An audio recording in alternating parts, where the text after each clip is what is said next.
The abode of the Holy Spirit. Here is the abode of the Holy Spirit, where the water of the font of life gushes forth to spring into the hearts of all those in the New Jerusalem who believe, who in the New Jerusalem love, and who in the New Jerusalem are in God, Father, Son and Holy Spirit. Here is the place the Father has chosen for the return of the Lord.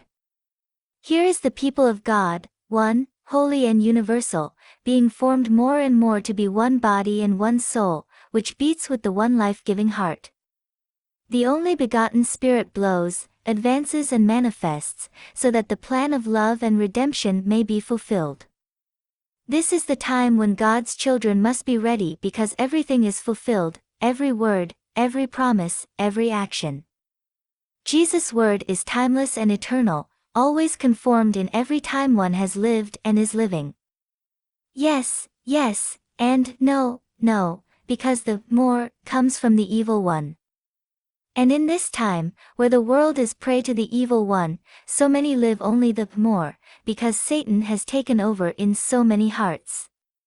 Here is the purifying action of the Holy Spirit who, united with the heavenly hosts, will purify this world, so that those who are animated by goodwill and those who are peacemakers can come to the New Jerusalem and immerse themselves in the font of the Holy Spirit and be purified in their innermost selves. This is the certainty and this is the true faith of the children of God, who in the abode of the divine Spirit meet to merge into the one life-giving tree.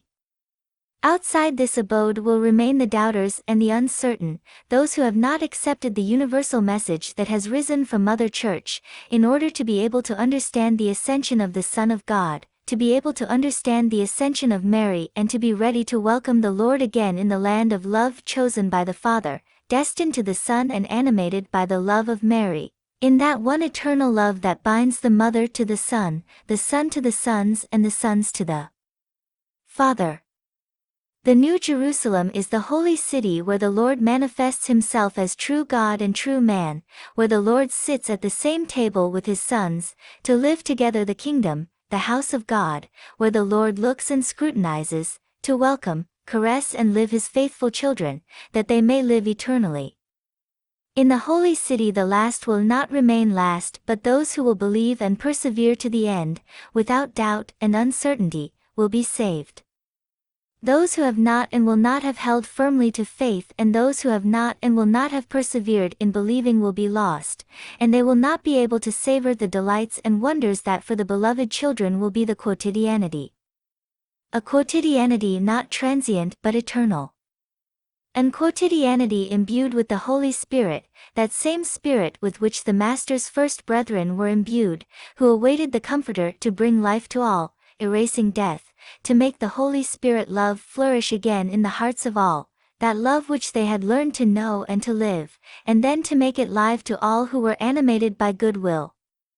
The first disciples experienced the Holy Spirit love and now they are united with the disciples of the last times in order for all to experience the same Spirit, so that this spiritual action can bear fruit and be fulfilled in totality. After meeting the Comforter, in the hearts of those disciples there were no doubts, uncertainties, or insecurities. In them was the only certainty that by trusting in taking the hands of the Comforter, they would annul their own self in order to make the one who is life live and consist in the hearts of all. This is the certainty that must now animate the children of the land of love where the Holy Spirit has taken up stable dwelling. The Holy Spirit is life and in the land of love has come and daily comes to bring to all true life, which drives away all evil and overcomes death, overcomes sin to raise this barren humanity in God's love. Here is the land where the font of life island. Here is the water of the Holy Spirit love that purifies and sanctifies. Here is life, which penetrates the hearts of all to be one expression God, He who is Father, He who is Son and He who is Holy Spirit.